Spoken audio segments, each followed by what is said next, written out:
This is $30 a month. Oh, it does. Okay, we'll talk about it then.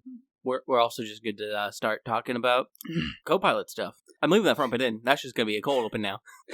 They're going to have no idea what we're talking about. Yeah, that's fine. It is $30 a month. Yeah, also, how often do they really know what we're talking about half the time? I don't. Listening back while editing, I'm like, what the fuck are we even saying sometimes? So, you know. Fair enough.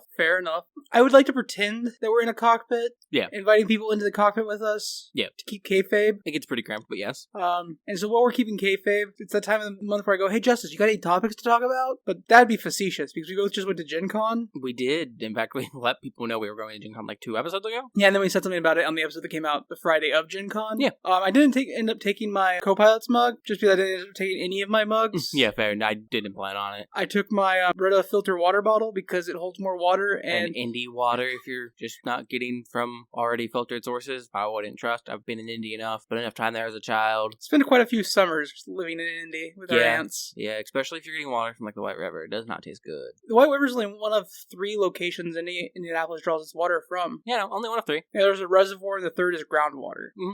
And I think the convention center is far enough towards like north and west in Indy to not draw from the White River. It's right next to the White River. Yeah, but I think the majority of it draws towards like east. I have no idea where a lot of its water goes. I have no idea where it gets its water. I just know the water at the convention center still tastes bad. Yeah, it's not good.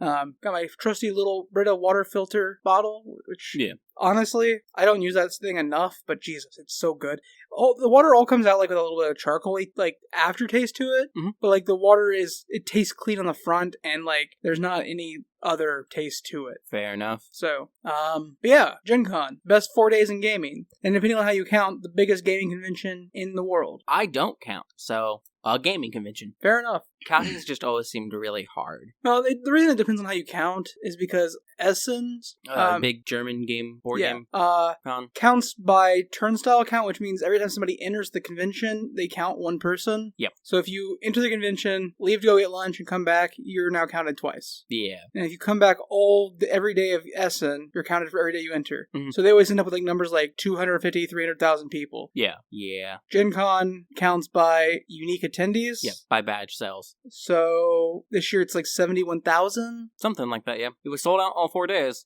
which is crazy. Last year it was 70,000 and change. This year it's 71,000 and change. We don't have the exact numbers yet for this year. Yeah. But yeah, so Gen Con, we always go up the night before on Wednesday when we ever go to Gen Con. That way we can get our tickets from Will Call, not just standing on a line for hours upon hours. Our badges specifically from Will Call because because I don't trust our mailman to deliver stuff that requires me to sign for it. Yeah, no, neither do I. Because I've been screwed over way too many times and had to pursue packages by calling multiple places and like going to multiple places, and it's not worth it. It's not. It's really not. Like, especially when you're chasing down like multi-$100 like products that are supposed to be delivered to your door, and then like multiple times the delivery person was like, nobody answered the door, but they didn't even knock. They didn't even come up the stairs. So yeah, not great. I just don't want to do that with badges, where if I lose the badge, I have to buy a new one. Yeah, that would suck. Yeah. So instead we do Will Call pickup. But Will Call this year was surprisingly fast. Normally, very expeditious. Normally the Will Call line will like end up snaking out the door Wednesday afternoon. Yeah. Which puts you like a 90-minute wait most years. 90 minutes to 2 hours, depending on how it's going. But we were at a spot where normally it would be like a 45 minute to an hour long wait. Yeah. When we got on the line, and we were through in like 15 minutes. The line this year for Will Call was insane. The line for Gen Con specific merch, though, different story. Yeah, I heard that was a struggle. I saw that it was a struggle. I was not in the line, but I yeah. was waiting on people in the line, so were you. We waited like an hour and a half for them to get through a line. Something like that, that was shorter than the Will Call line. Yeah. Yeah. I heard horror stories about people like getting in line at like 7 a.m. because it opens at the same time as the vendor hall, so it opens at 10. So people get in line at 7 a.m. and still end up waiting like 2+ hours after it opened to get through. No. And like, I'm sorry, but you've been in line for 5 hours to buy merch you could buy online? Right. Yeah, no. I'm gonna walk Artist Alley where I can buy merch I can buy online. But I gotta see it in person first, talk to the artists, and see if they have other designs, prints, other merch that they don't have on their stores. A lot of them will have like exclusive pins or something. Or they're bringing like a giant binder of like smaller prints that they just don't sell online because it's not worth the shipping cost. Yeah. So they're just like, here's a bunch of shit I have. Completely fair. The artists you bought prints from this year, I found out, like, so neither of us do the VIP thing. Yeah. Which is $700-something for a VIP badge, and then like $300 for a VIP guest badge, which is... That's a lot. Yeah. It's a lot. But they get a VIP gift bag at the beginning of the con, and then they also get like a whole bunch of stuff throughout the con for free. Neat. The gift bag this year came with 2 art prints in it. Okay. Both UKOA prints from the same artist that did the ones you bought. Okay, cool. They were the Pokemon prints, like the water types in the steam bath, and then another Pokemon print as well. Not bad. Really cool. I don't know if that was every VIP bag or if every VIP bag just had 2 prints in it. 2 art prints in it. Maybe that's entirely possible. But the one bag I've seen all of the contents of had the ukiyo-e. Yeah, and apparently the VIP bags are becoming good again. Like for the last couple of years, for a long time they weren't great. But more companies are like putting freebies into the VIP bags. Like the VIP bags were so large this year that people were having to ship them home. They couldn't fit them to pack them. God damn. Okay. And I know a lot of people were like just laying their extra board games that they didn't want from the VIP bag out at their like common areas in their hotels for people to take for free. Nice. So like VIP is becoming worth it again, and like it comes with a connected hotel, free soda all weekend, a charging room, an exclusive will call line. That one I didn't know about. Yeah, they have exclusive will call agents and event ticketing agents in the VIP room. Oh. Apparently their lines never like more than a minute long, 2 minutes long. That would be the biggest appeal of it, actually. It's insane. The biggest appeal is obviously actually getting into the housing lottery a week before everybody else. Yeah, I actually like that one. That's how they get connected hotels. But my point was just the artist that you ended up buying prints from. Yeah. Stuff in the VIP bags, which was really cool. Nice. Very nice. So, do we want to do like a day-by-day of our Gen Cons? Because I know we had very different Gen Cons. Kind of. Friday and Saturdays were very similar for us. I think best, worst, and then anything else you want to elucidate upon would probably work pretty well. Okay, cool. Yeah. My best was Thursday. My best Thursday, I played in a Gen Con Championship qualifier. Yes, for Magic the Gathering. Which has been, like, the format has, like, differed over the years. Sometimes only, like, the first place person of the qualifier qualifies, sometimes the top 8. This year was a top 8 qualifier, 64-man tournament, so they limited how many people could be in each qualifier. Yes. Which was nice, because I've played in years where it's, like, 200 plus players in a qualifier. Yeah. Which means you have to go, like, 5-1 to even, like, it just make seems top ridiculous. 10. This year it was a 64-player event, which means to make top 8, you had a 4-1-1, 4 wins, 1 loss, 1 draw, or better. Yes. I ended up 4-0-2, which means I top 8'd. Yep. And that means I qualified for Sunday's championship event. Nice, very nice. I did terrible in the championship event. Let's not talk about that. Sealed is bad. I hate Modern Horizons 3 Sealed. I don't like Sealed in general. Sealed was what I played on Thursday, and Bloomburrow Sealed was a joy. Yeah, no, my issue with Sealed is just it's so swingy. I prefer Draft. Yeah. Because it's still a Sealed format, but shows competence in the game. Top 8s were Draft, but it's hard to draft for 64 players. Unless you're doing it like the Pro Tour used to do and breaking everybody in 8-player pods. Yeah, you break people into pods and draft it. Yeah. That's the correct way to do it, but whatever. Yeah, that takes more time. I'm aware. We got an hour and a half late start on Thursday. Because Melee's bad? Because Melee is a terrible app and nobody should use that website to host tournaments. Fuck you, Wizards of the Coast. Give us actual tournament hosting software. Yeah. Melee sucks. Yeah, I would think so. But that's been a thing. Like, we've been to Gen Con 4 or 5 times now. Something like that, yeah. Every year I've been to Gen Con except one. I played in a Gen Con qualifier event. Yes. And I've come so very close to qualifying. In fact, one of the years when it was an open field of like 200 players, it wasn't capped size. Yeah. It was only winner qualifies for Sunday. Yeah. I placed 4th. Or 5th, something like that. Yeah, definitely sucks. Painful. This year, top 8 qualifies. I did it. Joyous. Yeah, understandable. I might not play in qualifiers going forward anymore. Like, my entire goal was to make it to Sunday. Sunday has ridiculous prizes if you do well. I did not do well. But on the flip side, Sunday also had, like, professional Magic players playing in it. Like, Sam Black was there. Yeah. And Sam Black is, like, iconically known in the Modern community for, like, his mono black decks and stuff. Like, he is an expert in Magic. The dude's won Pro Tours. He's been Player of the Year. I actually got distracted Sunday during a round because I was playing and I looked up and 2 seats over from me, Sam Black was talking to one of his friends and I was like, oh, what the fuck is Sam Black doing here? And then it's also oh fuck, I might have to play against Sam Black. I'm just going to lose this game of Magic. Yeah. So that was my highlight of the con, like, as far as like large events go. I have another highlight as well, like another top moment. Like, because it's hard to break these two. We'll get to that because we did that together. Fair. My worst part of Gen Con, I don't actually want to talk about my worst part of Gen Con because I don't want to turn people off of donating blood. That was a me reaction, a combination of like the physiological reactions that you can have from blood donation, but also anxiety and panic due to fear of needles. Yeah. So I don't want to talk about that because I don't want to turn people off. It was just a bad time. It was for a you, terrible personally. time. Yes. I will say, what the fuck are you doing with blood donations being on the top floor of Lucas Oil Stadium? Yeah, don't do that. Don't make people go up for donations. Like, one of the physiological responses people have to donating blood is both Loss of Balance and Vertigo? Vertigo and the one where like heights start like fucking with you. Vertigo is just could affect like Yeah. Acrophobia. But it's not actually acrophobia, but it's all technically just a bit of more vertigo, like just different versions of it. It's one of the physiological responses donating blood can do to you. It hit me very hard, and we were more than 3 stories up. It was the third level of Lucas Oil, but it was the top of the bleachers. Yeah. Oh, buddy, was that... Yeah. I'm not gonna use that as my worst, though. My worst is probably Sunday.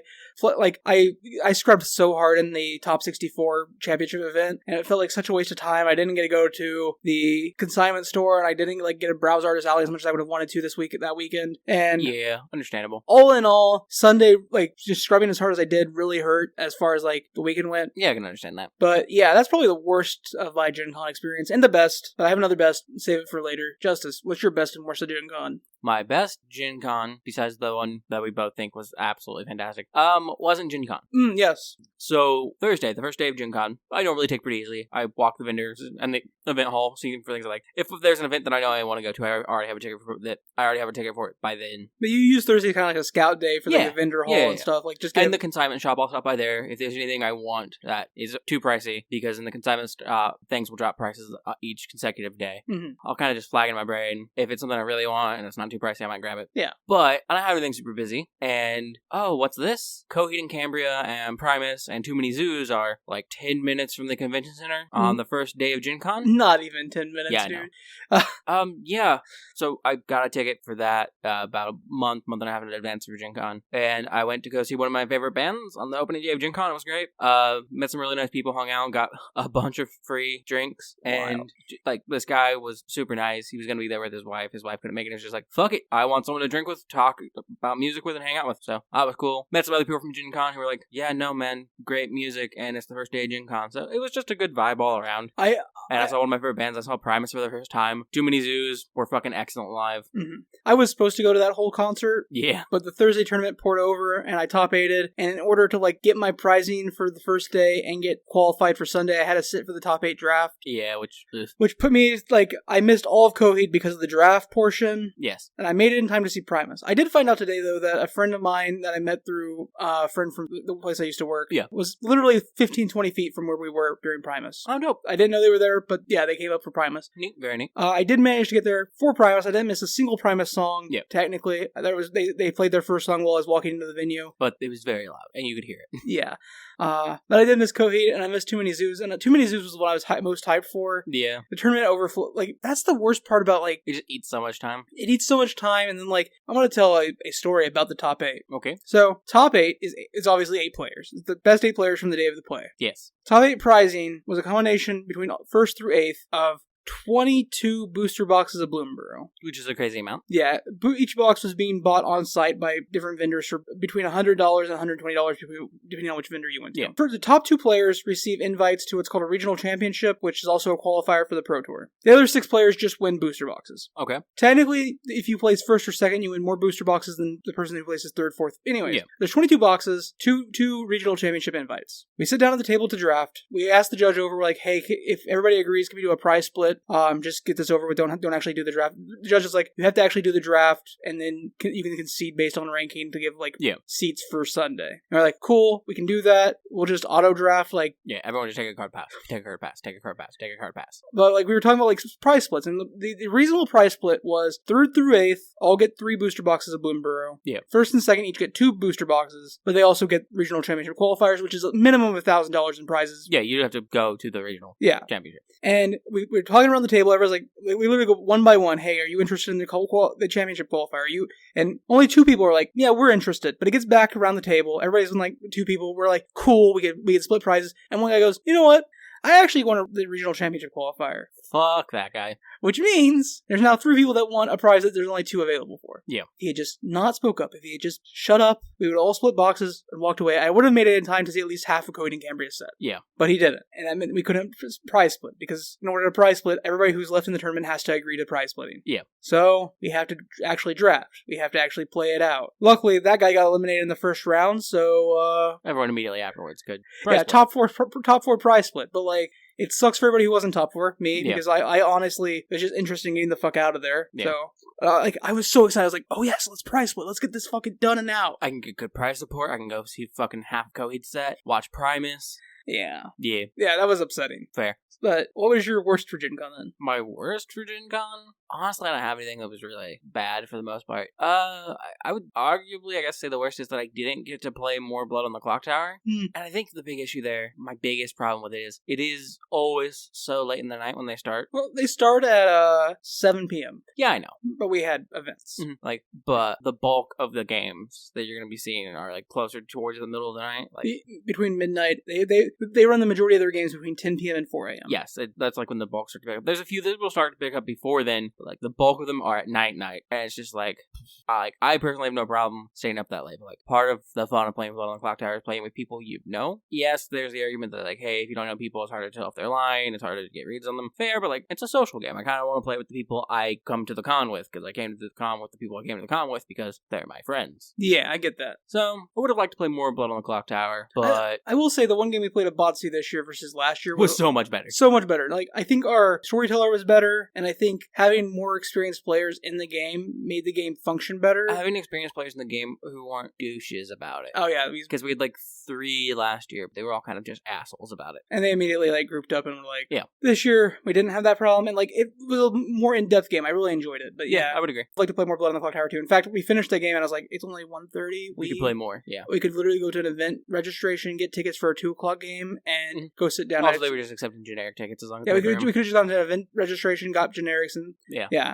But the other 2 people in our party were drop dead tired at that point, and I had an early morning. Yeah, so I completely understand it, but that would probably, I guess, be my worst, which isn't that big of a worst, really. My early morning though did involve. Or I guess the worst is that for some reason it felt like more people just didn't know how to walk on a convention floor. There were so many people just stopping in the middle of an aisle instead of approaching the booth that they were interested in to let some people through, or they would just stop in the middle and immediately double back. And so look, man, just go with the flow, turn around when you get to one of the cross sections. Based on the Gen Con Reddit and the fans of Gen Con Facebook group, I can say pretty assuredly, with a pretty high assurance that there were more first timers this year than most years, and I think that, and a lot of the first timers, this was their first convention. Oh damn, yeah. And for me, Gen Con was my first actual convention too, so I can't be go to smaller conventions first, which is what a lot of people will say in the forums. They'll be you should go to a smaller convention to see if you would even want to spend the money on Gen Con, but I knew. Yeah, nah, man. If you know you like something, you know you like something. Yeah, but also, and I'm sorry to our friend who went to Gen Con with us, I think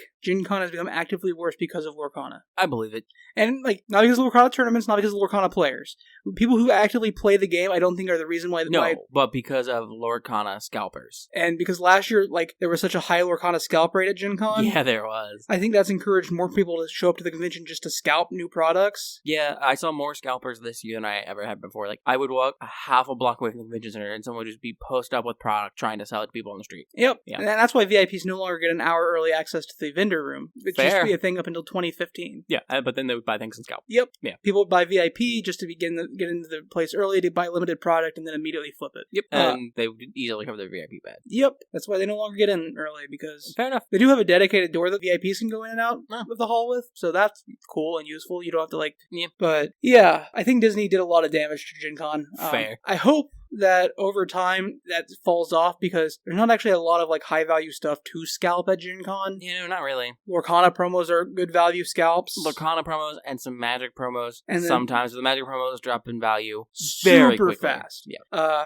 They're high in value at Gen Con because they always use Gen Con as a launch weekend for the new promos. But then that's the same promo for all the RCQs and all the RCs going forward for the next 3 months. Yeah, so you can take them and sell them to some booths. Other booths at Gen Con would be no, man, we run a game store. We'll get those next week. It's fine. But then you have some smaller stores that are just yeah, no, definitely. We'll buy that for $20, $30. Sometimes it's just cool. Because their plan then is to immediately sell it at the con. Yeah. People who are yo, man, I want to play set of that now. Yeah, the one dude I found that was buying the Lightning Bolt promos. He runs a small store and he's I'm going to pick up a playset of these, immediately flip them this weekend, and then I'm done picking them up. Yep, fair. Another guy was we're not going to touch these because in 2 weeks they're going to be half the price they are right now. Yep. And I was totally makes sense. sense. Yeah. But everybody I tried to sell the sleight of hand promo to, we're like, we have no idea how to price this. There's like literally 64 of them in the world right now. That's all. We have no idea how to price that.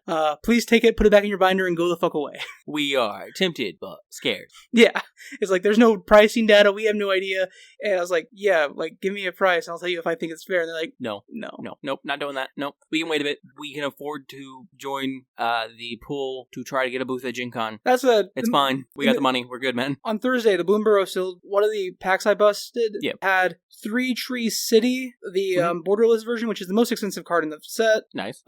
Most expensive non-like special guest card or something. Yeah. Because they're, like, special guest is a weird thing. It's like special promos that are inserted in random packages. Weird. It's the most expensive card from Bloomborough, the set, not like from additional stuff. And I had the Snow one, which is the most expensive version of that card. And I went to Pastimes. I was selling my product from placing, and like I sold the booster box for $110. I was like, so I also have a card that I want to sell. They're like, we don't normally buy singles. I was like, this is what it is. They're like, oh yeah, we'll buy that. Fair. And we had to like discuss, because on TCG Player, which is like in America the aggregate market for Magic cards, but TCG Player had the average price at $30-ish. Okay. But the cheapest you could actually buy one on TCG was like $72.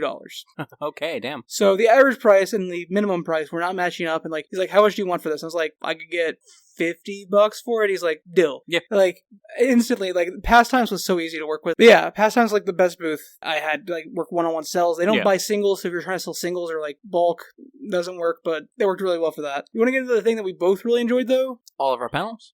All of our decidingly normal panels, hosted by System Mastery and the One Shot Network, promoting books they write for Adams Media, an imprint of Simon & Schuster. Decidedly normal panels, nothing weird to see here. Good time, normal panel, normal conversation, good promotional material for Adams Media, an imprint of Simon & Schuster. What's the host of the new One Shot's name? Dylan. Super Dylan. I have not heard anything she's done before this. Yeah, they do great work. I have not heard anything they've done before this. My apologies. You're good, man. But they were fucking hilarious the entire weekend. Every panel they were on, hilarious. Loved them.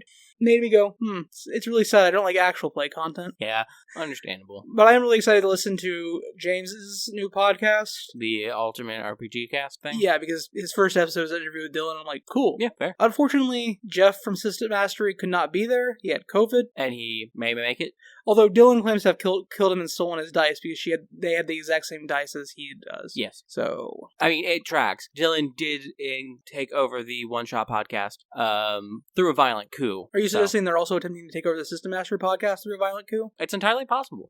I wouldn't put it past them. But no, I was talking about the game that is related to One Shot Network because James D'Amato is making a yes, and Alex Roberts has appeared on multiple podcast episodes.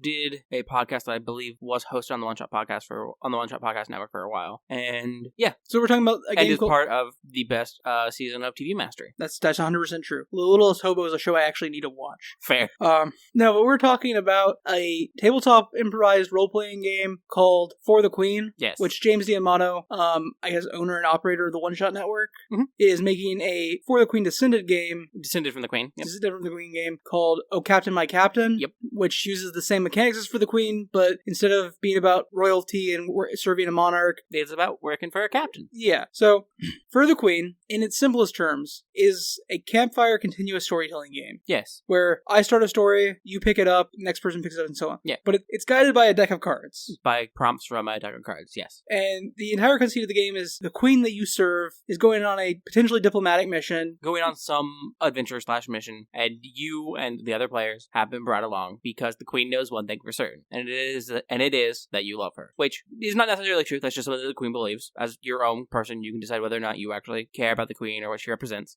But that is why you've been brought along, ostensibly. The queen believes you love her and she can trust you. Then you take turns drawing cards from the deck, and the cards all have questions like, people believe that you're the queen's favorite. Why do they believe that? Yes. And then you answer that question, explaining why people might think you're the queen's favorite, and explaining if that's actually true or not. And you can, instead, if you don't think that card fits the story you've been telling, you can pass it to the next person, and they can choose whether or not they want to use that card, or they can just say, no, draw a new card.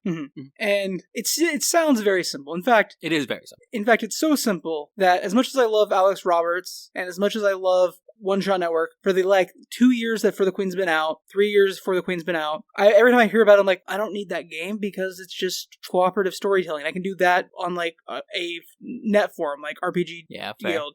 Whereas I've been like, man, I want that game. It's such a simple but elegant way to do the game for a simple RPG and get people introduced to it. I really need to get that, but I do want to play it first. Yeah, and for me though, it's always been a matter of, this is just campfire storytelling. Why the fuck do I need an actual game? Why do I need to buy into consumerism to do something I can do by myself or with friends? Understandable. I get you. But we played it on Saturday. Yep. At Gen Con. We played it with me, Justice, and friend of the show, Chris, and 3 other people strangers. We did not know. 3 strangers. And the way the deck led the game was so perfect, I can only describe it as literal magic. Yeah.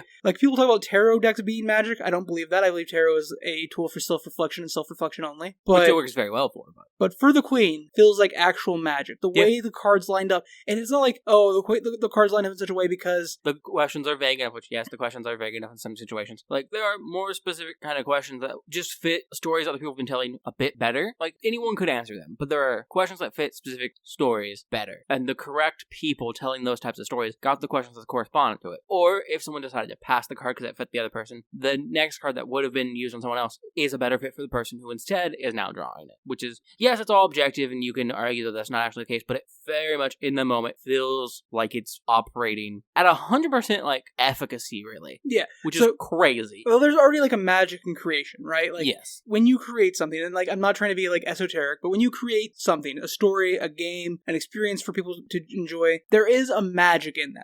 As far as magic goes in real life, that's the closest thing to magic I think there is. Mm-hmm. And so crafting a story together is in itself a magical experience. But the deck just working so well to help craft that story, felt like there was a storyteller or a GM involved. When there wasn't. It was 6 people, 2 of which have played the game before, 4 other people never played the game. And it was just, hey, when you, someone answers the prompt and any other player can feel free to ask more expounding questions or, offer suggestions. So it's just a very large form collaborative storytelling thing where it's, like we said, it just works so well, though. And, it's ridiculous how well it works. The only other thing the game is doing for you is it provides art of possible queens that you can be that's the one we're going to choose as a queen, just as a starting off point. For a story prompt. Yeah. And all I can say is the game is perfect. It's $25. We picked up a copy at Gen Con. Justice did it because I was busy playing a tournament on Sunday. Our friend picked up a copy as well. Honestly, one of the best pickups from the con. We also picked up a variety of board games and RPGs because that's what you do at Gen Con. And I just want to go over a few of those real quick. Fair enough. If you're cool with that. Yeah. So I picked up a game called Super Show. Yes. Which I've been exceedingly interested in for over a year. Yeah. Technically it's a deck builder. You can build your own decks, but it comes with pre-made decks, and it's a wrestling card game. Yeah. Which, if you know anything about me, I like card games. Yes. And I like wrestling. Never would have guessed that last one. Unfortunately, this is the only time I've ever bought a game at Gen Con, and then after playing it a few times, been this was a waste of money. And I don't want to shit talk Super Show. It's a completely independent game. It's a very neat concept, and perhaps when you get into deck building and making your own deck, it works a bit better. But out of the box, exactly. It's not bad. It's just So much of the gameplay aspect of it doesn't feel like it matters. Yeah, so much of what you do feels like it has no effect on the actual outcome of the game. Mm-hmm. It really just feels like I should be dropping a finisher and then we're just rolling dice against each other. It's who plays a finisher first, roll some dice. Mm-hmm. Yeah. We also picked up a game called Oh My Pigeons. Yes. Which is made by Ravensburger, which is the company that made Lorcana. Yeah. It was their big release this year, other than new Lorcana stuff. Yeah. And the one thing I will say about Oh My Pigeons is I wasn't able to actually buy it at the con. Mm-hmm. They had 800 copies or something. They sold so many copies. But at the booth, not in the actual vendor hall, but at the booth in the exhibit hall, yes, there was a coupon that if you bought the game, you got a little pigeon plushie and a really cute pigeon pin for Pin Bazaar. I think the plushie is cuter than the pin, my opinion. Yeah, 100% I agree. Probably because one is soft and I squish it, and the other one is hard, cold, unfilling metal. But once they ran out of copies of the game at that booth, they were just like, hey, if you buy it online and show us the receipt, you can still get the plushie and the pin. And that's so super cool. neat. I wish more game companies did this. It's because honestly, not only was it we ran out, but for me personally, a member of our group already bought the game, so we already had a copy among our group, and it meant one less board game to drag home. Yeah. Because I just bought it on Amazon, and it arrived at my apartment Monday after Gen Con. Yep. Amazing. It was great. I do want to talk about Devere Rock Hard. Do it. Sorry, Rock Hard 1977 by Devere. This is what I had to get up early for on Saturday morning, why I couldn't play more Blood on the Clock Tower, because this is another game that they only had 800 copies, 200 each day, 100 in the vendor hall and 100 at their specific booth outside the vendor hall. And the creator of the game is Jackie Fox, the bass guitarist of... The original bass guitarist of the Runaways. And she was there doing signings for the game. Yep. So I wanted to get a copy of the game for one, and I also wanted to get the Gen Con exclusive promo of Jackie Fox, and if possible, get her to sign it. So that meant I had the hall, their room opens at 9 a.m., and it was selling out within the first hour of being open. Yeah. And it was getting a line every day. So I got there at 6:30 in the morning. I was 7th in line, which, great. Yeah, not bad at all. And they ended up opening the room at like 8 a.m. instead of 9 a.m. because they got around to like point where they're just like, we can open our room whenever we want. Gen Con's not like got rules against us. Yeah, they don't really care. So we're opening our room early because we already got like almost a full line. Let's do it. And then I got my game. Jackie Fox wasn't there yet, so I couldn't get it signed. And I'm walking back through the convention center to head to Lucas Oil to donate blood. Yeah. And as I'm walking, I was like, I'm going to go get a refill on my drink and grab some food to snack on for like breakfast. So that's all I've had so far is like... And also you need food and more things in your body when donating blood. Yeah, I mean, I ate like some trail mix and some crackers. Yeah. So I turn around to go get food and stuff. And as I turn around, I fall into lockstep next to a shorter blonde lady who I'm like, oh shit, is that Jackie Fox? And so I just bought your game. And she's like, oh yeah, awesome. That's so great. I was like, cool. Just met Jackie Fox. So cool. And then like I go get my drink refill, use the bathroom, turn around and come back, and they're setting up a line for signings. Yeah. And there's only like the 6 people that were in front of me in that line right now. Is the only people that have the board game so far. Yeah. And so I just get a line behind them, meet Jackie Fox again, get my board game signed, and then get a head off to donate blood and have my actual worst experience at Gen Con. That again, I don't want to talk about because donating blood is actually really good and really useful thing for society. Donate blood, donate plasma. If you can, donate blood, donate plasma. Also, I would say donate bone marrow if the pain doesn't bother you, because I heard that's like the worst thing to fucking donate. But if you're cool with that, that's also like donating bodily things that replenish, that are vital to human life and keeping people healthy. Dope thing to do. Yeah.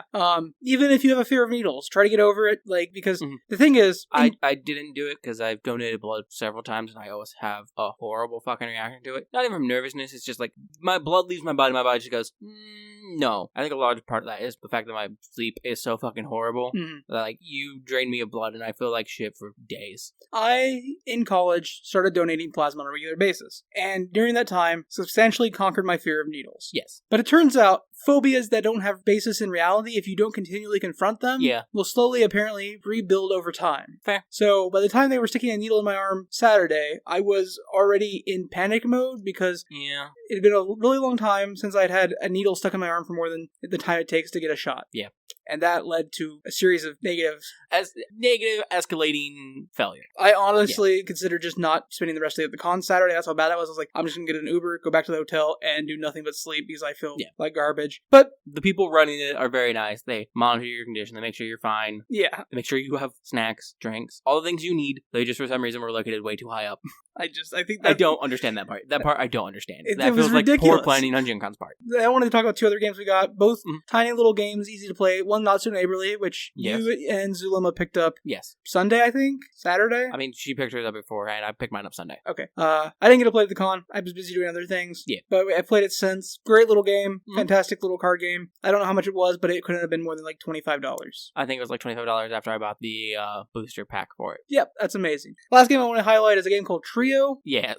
Which Justin and I were just browsing around. Like, it was the one downtime period we both had, and we could just browse around together because I didn't get to spend a lot of time with the group browsing. Yes. Because I scheduled myself at Gen Con. He schedules himself hard. He's one of those people. Yeah, there's different ways to enjoy Gen Con, and I like enjoying Gen Con by having experiences I can only have at Gen Con. Yeah, I also do that, but I don't plan it. I'll just stumble across games and be like, that looks neat. Yo, you're doing demos. I'll play a fucking demo of a board game. Let's go. So this board game booth over in the very far end of the vendor hall had picked up 2 players for a demo, and they saw me and Justice walking in. They're like, hey, you two, would you like to do a demo? It takes like 15 minutes at most. And we're like, sure, whatever. Also, the guy had Riz and Drip. His outfit was designed, his jacket and hat were designed to look like the Trio box. So we started playing this game, and it's incredibly simple, incredibly easy trick-taking game.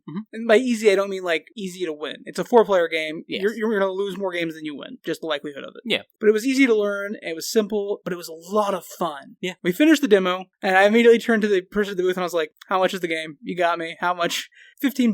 Trio is $15. You can find it online for like $12.50 if you shop around for it. Yeah. 100% worth every penny. The game is probably the game our group played the most at Gen Con after we bought it. Like, we bought it and just would play games of Trio everywhere. We went to dinner Saturday night with some friends and played Trio at the restaurant while we waited on our food and drinks. Yep. Honestly, great game. Yep. A few other things we picked up. I picked up a game called The Last Gasp, which is a two-player RPG, two-player tabletop RPG, and it comes in a box. It's very much almost set up like a board game, just for like player aid, but it's not really a board game. No matter what people on Board Game Geek seem to imply, because they don't understand that it's everything you have there is player aids. You can do it all without them. It's just for ease of access. Like How for the Queen isn't really a board game. Yeah, exactly. And it's the entire point of the game is you and another person are having a duel. That's it, really. And then it has cards that you can draw to like increase tension, drama, prompts, really. I've heard people play it before. I've seen it, so it seemed really neat. I picked that up when I picked up For the Queen. I was like, ooh, because I was standing in line, and the line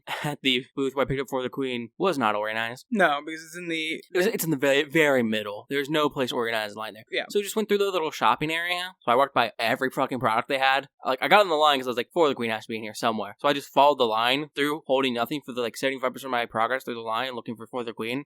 Amazing. Found it, grabbed 2 copies, one for us, one for Chris, and then I grabbed The Last Gasp. Haven't got to play it yet, but I am very interested in playing it. And then I also picked up a game called Flock Together, which is a co-op board game where you are chickens trying to defend your coop/farm from predators. And it looked very neat, and like all of the components are pretty high quality. So I was down with it. I haven't got to play that yet either, but it's like 2 to 5 players, but I think you can technically play as 1 player. It's listed as 1 to 5 players. Yeah, which is crazy. And then I picked up Eat the Reich by Grant Howitt. If you don't know who Grant Howitt is, have you been sleeping under a rock? Although this is an RPG podcast, so maybe you have no like RPG experience and you're just listening to us because we normally talk about TV shows. He's a very well-known, like, prolific micro RPG writer. Yeah, short RPGs, micro RPGs. He is just very well known for it. And like Eat the Wreck isn't a very large book, but it's very neat. It's very pretty looking. It won some awards for its art. And in case you're wondering what it's about, Eat the Wreck is a game set in World War II. You play as vampires. And you're killing Nazis. You're eating Nazis. You're eating the Reich. Yeah. Fantastic. Honestly, you don't even need to sell any more on it. Yeah. I think that covers all of Gen Con, really. Yep. And then when we've watched more Arrowverse, we got to the first crossover between everything. Well, we did go to Game Nights Live, which is one of the Wizards of the Coast events they put on for free. Yeah. They do. This year they did Game Nights Live and D&D Live. Yes. Both of which were were the same event, except for the actual content you were watching. Yeah. I went to the wrong one. I would have got D&D Live tickets, but like in general, none of us enjoy actual plays, except you. I like actual play. Except you. And I don't think any of us would have cared, except now we know Brennan Lee Mulligan was there, and now we would have all cared. Also, if I'd seen the event, I would have cared more, because Abria Iyengar was a known quantity. Was she? Yes. I didn't see that listed on that's my bad. Yeah. But yeah, I think she was the DM for it. They had like free food, and when I say free food, I mean like it was actually like dinner level quality, like catered in food from an actual restaurant in Indy. I think it was Harry and Lizzie's, but I'm not 100% for sure. Some of the items match Harry and Lizzie's menu, and they were of good quality, and I've only heard good things about Harry and Lizzie's, so I would assume. Then also free alcohol. Yeah, it was just 2 free tequila drinks, which was sad. And though apparently you could get wine instead of the tequila drink. Yeah, wasn't listed though, so I mentioned none of that. I would have gotten wine. Also free soda, like just also not mentioned. Found that out by accident. Yeah, but like, and then some very neat looking mocktails that I did not get because they told me they were giving me alcohol, and also because like it required a drink ticket to get a mocktail, and like yeah, no, you got 2 free drink tickets. Sorry, I'm not wasting a free ticket for out. No, give me alcohol, please. I'm watching people play Magic the Gathering. That's not a thing I care about. But it was actually a really fun event. It was. Now, side note, I say it's a really fun event, but I think next year if we go to Game Nights Live, or even D&D Live potentially, bringing like trios or something. Trios, Not So Neighborly, and just finding a table in the back outside of the actual like audience area and just playing board games the entire time. Because these like, no offense to Game Nights, but in general it's not a show I watch. It's a show I put on in the background and like half pay attention to while I do other stuff. And like that would have like taken a good event, which it was a good event, from good 8 out of 10, awesome for free food, free drinks, to a 10 out of 10, this is like perfect vibes. Yeah, fair. It was still a very nice time. Yeah, it was Bloomborough themed, yes. Which is all like little cute animals. It's a cute little animal plane. It's Redwall, the Magic the Gathering set. Kind of. And the audience was... It's Redwall, Magic the Gathering. The audience was divided into supporting groups for each of the Game Nights players, and we ended up in the section supporting Amy Vorpal. In the section supporting Amy Vorpal, which was cool because as far as like Magic players at the event, Amy Vorpal was the only one Justice would have cared about. Yep. She's the other for Jimmy and Josh from Game Nights. I'm not a fan. Olivia, who I don't even recognize. Fair enough. She's on the Commander Rules Committee, and or she's on the Rules Advisory. Anyways, I don't play Magic. We're in the raccoon section. Yes. And I will say there was raccoons, otters, rats, and frogs. And out of the 4 cheering sections, I am very happy to report the raccoon section was the most unhinged and supportive of our champion. Makes sense. It was raccoons. Yeah, exactly. Like, it just feels right that it was the raccoons that were going crazy. And also, out of all 4 players, Amy Vorpal was like the most receptive to like the crowd cheering. Like, we would go nuts and she'd be like, okay, I guess I'm doing what the crowd wants. And, it was a lot of fun. Like, that was fun. It's like she had an improv comedian take to it, to a live audience crowd. That'd be a crazy thing to expect from Amy Vorpal. What? No. But yeah, that was Gen Con. We could talk about the Arrowverse a little bit like you mentioned, but... No, I was just mentioning that was a thing. Because we have like almost an hour of recorded content here. For Gen Con, because Gen Con's huge. It's massive. I don't have very much else to add, I guess. Like, no, Arrowverse can be for next month. By that point... there's even more stuff to talk about. By that point, we'll be very close to my first opportunity to jump off the train. Yes. Because I'm not sure if I'm taking that exit, but it's there. It's the goal I was aiming for, and getting to that point. I've made it halfway through this haunted house, and then they have that door for little crybaby losers. Hey. And I can take it, and I can go, and I can leave, and then I can have myself a nice little snack, and sit down and wait for the rest of the group to exit. And I won't be late to see Coheed and Cambria. Exactly. Anyways... If you were at Gen Con, please let us know how your experiences went. If you weren't at Gen Con, let us know what you would like to, like, honestly, at this point, this is a trip report. We do this every year for Gen Con. What would you like us to, like, go in more depth about for Gen Con in the future? Because this is something we do every year. Gen Con is, like, our big vacation, our big, our big splurge weekend. Yes. So, if you have any questions about Gen Con, if you're interested in going to Gen Con and want information from people who've been there multiple times now, or if you just want to share your Gen Con experiences, or talk about anything else, maybe you have comments about the Arrowverse, please no spoilers, except for the Spectre stuff. All of the spoilers. Do them. Give them. I've just been guessing at things and I'm getting them right anyways. So, go ahead. Give me spoilers. But if you want to contact us about any of that, there's a myriad of ways to do that, and I say that every time. I love the word myriad. It's a good word. Project Myriad. Mm-hmm. But there's a myriad of ways to do that. Specifically, our email address, copilotsreview@gmail.com. Or you can find us on Blue Sky, Twitter, at Copilots Review. Or you can find us by clicking on the little button that you can find on our website, copilotsreview.simplecast.com. That will take you to our Discord, our YouTube, our email, our Patreon, all that fun stuff. Indeed. So we just want to thank you for hanging out with us, and we'll see you on the next flight.